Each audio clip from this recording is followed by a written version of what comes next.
После того, как я получил тело, в общем, там, где я его хотел, я начал по-настоящему извиняться за лишние элементы лица. Первым были брови. Я создал много ключей корректирующей формы для этих объектов во время тестирования выражений. Итак, сначала мне нужно было избавиться от них. Оригинальные брови, которые я смоделировал, уже были довольно отличной основой для работы. Самое важное для бровей – это то, чтобы они также соответствовали основной топологии бровей. Как я уже упоминал на уроках о достопримечательностях, даже если вы используете имитацию волос для окончательного рендеринга, аниматоры, скорее всего, будут использовать объект брови вместо этого для порта просмотра. Так что важно, чтобы они были синхронизированы с базовой топологией. В моем случае я пытался сделать так, чтобы они подходили к этим петлям как перчатка, только в конце. У меня есть какое-то отклонение и дополнительная геометрия, чтобы сохранить форму бровей при зеркальном модификаторе, чтобы брови были симметричными. Установи для модификатора затвердевания значение только обод и примени его. В моем случае я забыл, и после этого мне пришлось удалить другую сторону. Другая сторона никогда не видна. Значит, это ненужная геометрия. Также добавь немного пузырьков к внешним краям, если хочешь немного больше подчеркнуть края ресниц, которые у меня были из скульптуры, где, к сожалению, их нельзя использовать повторно.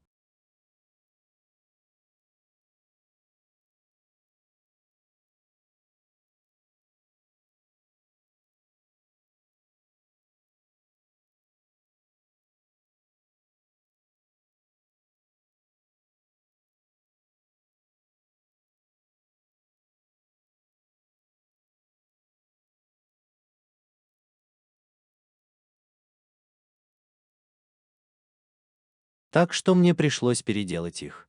Я начал с простого полотна, добавил еще несколько петель и смоделировал его в целом той же формы, что и раньше, но вместо этого я сначала выровнял их по закрытым глазам.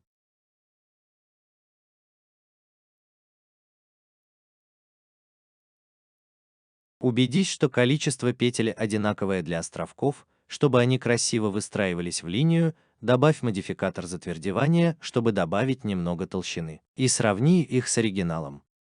Лепи время от времени, в лучшем случае по 2 лишних петли. Значит, в общей сложности у тебя будет одна петля за островками, одна для точки соприкосновения с островками. Больше четкости для изгиба вверх и один в качестве внешней границы за пределами век.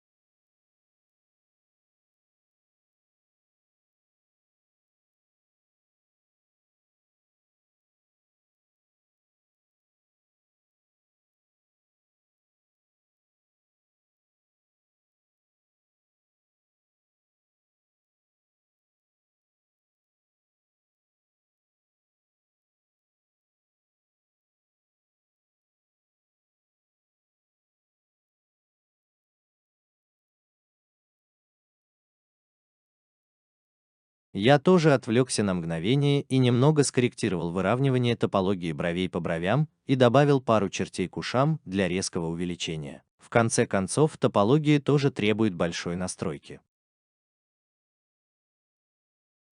Поэтому время от времени я просто возвращался к другим областям топологии и начинал пытаться улучшить другие области.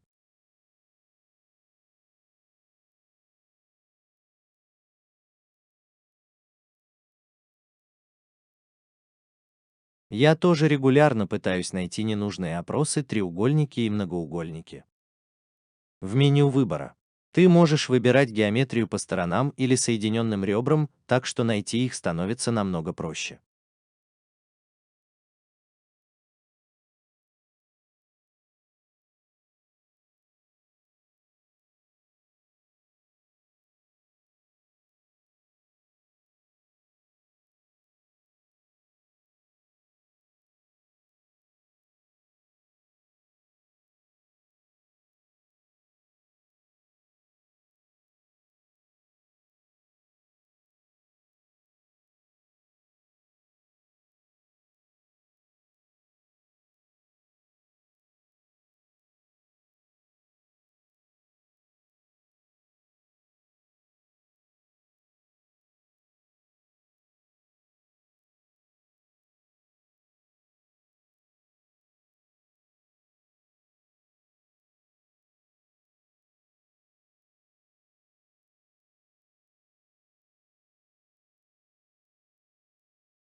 для зубов и десен. Я был очень доволен тем, что у меня уже было, точно так же, как с бровями. Просто не забудь убрать все клавиши формы и здесь.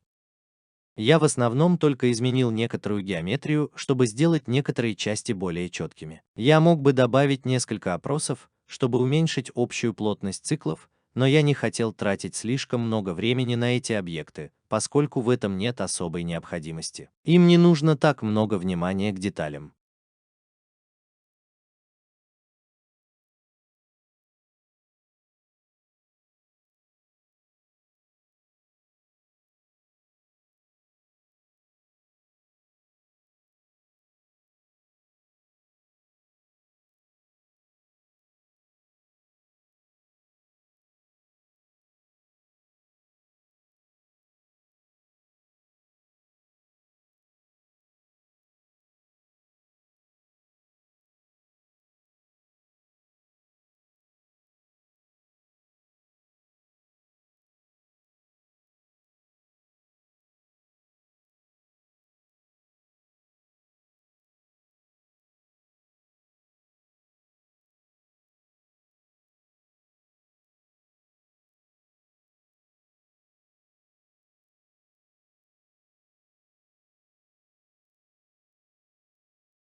Я также слегка подправил зубы, чтобы они не слишком сильно пересекались друг с другом, и добавил больше четкости языку в качестве кончика.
Смени один объект в окне объекта с отображения в виде текстовой рубашки на отображение в виде провода. Таким образом, у тебя может быть один или несколько объектов в виде проволочных каркасов, а другие в виде твердых объектов. Я часто делал это, когда работал, например, с объектами внутреннего рта. Я также снова отвлекся и изменил топологию головы, больше похожую на добавление еще одной петли вокруг ноздрей.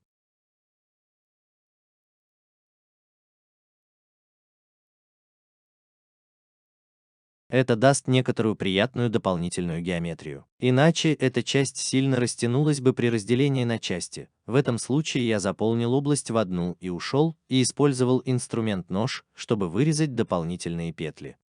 Я хочу, чтобы это было так. У меня гораздо больше контроля над изменениями, без случайного добавления или удаления циклов вокруг него. В итоге я получил дополнительные 3 полюса на носу, но на самом деле это не стоило слишком больших усилий, но в идеале постарайтесь избежать этого. Постарайтесь сохранить объемы нетронутыми и сравните их с оригинальной скульптурой. После того, как я тоже внес такие изменения.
Я также больше отрегулировал уголки рта, чтобы они были менее зазубренными и не позволил петлям пересекать другую область.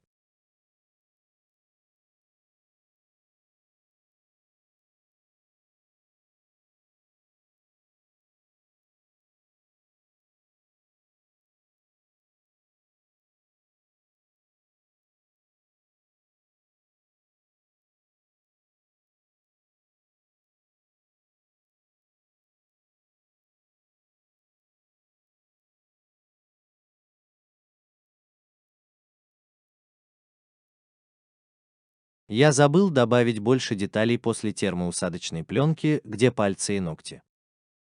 Я добавил еще несколько петель и изменил геометрию, чтобы сделать формы более симметричными и чистыми.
Также немного растопыри пальцы для лучшего пульса в состоянии покоя, что облегчает их выбор и помогает растопыривать их.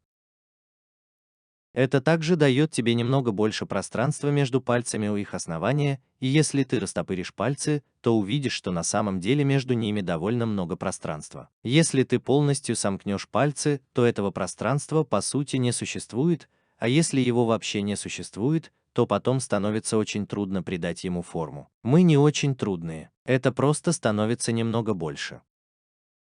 Это отнимает много времени.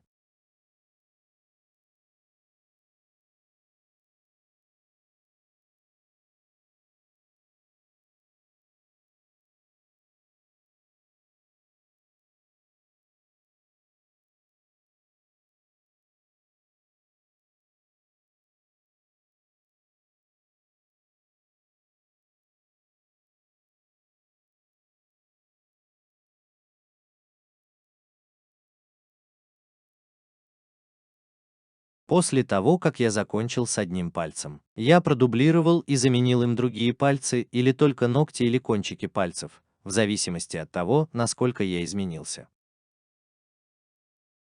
Будь осторожен, чтобы отключить автоматическое редактирование слияния, если ты перемещаешь эти дублированные пальцы друг на друга, так как пока они выравниваются, они могут случайно слиться для какой-то вершины, что просто испортит всю топологию.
И в качестве совета продолжай называть и упорядочивать свои объекты, а также использовать коллекции. Схема подразумевается как обзор и огромный список объектов, называемых кубом. Это не поможет тебе упорядочить свой файл, прежде чем ты потеряешь представление о том, что происходит и где находится материал в первую очередь для глаз. Я также в основном перерабатывал оригинальные предметы, которые я сделал.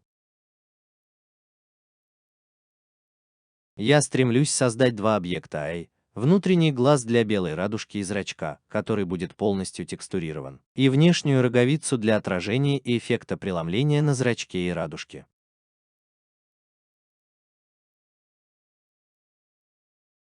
Роговица в основном вокруг, но в области, где начинаются радужная оболочка и люди, она начинает выпячиваться наружу. Посмотри на реальные человеческие фотографии в качестве ориентира. Болт тоже здесь для того, чтобы дать хорошее преломление внутреннему глазу. Анп с другой стороны выдавливается вовнутрь. Я немного уменьшил масштаб объекта, чтобы увеличить расстояние между ними.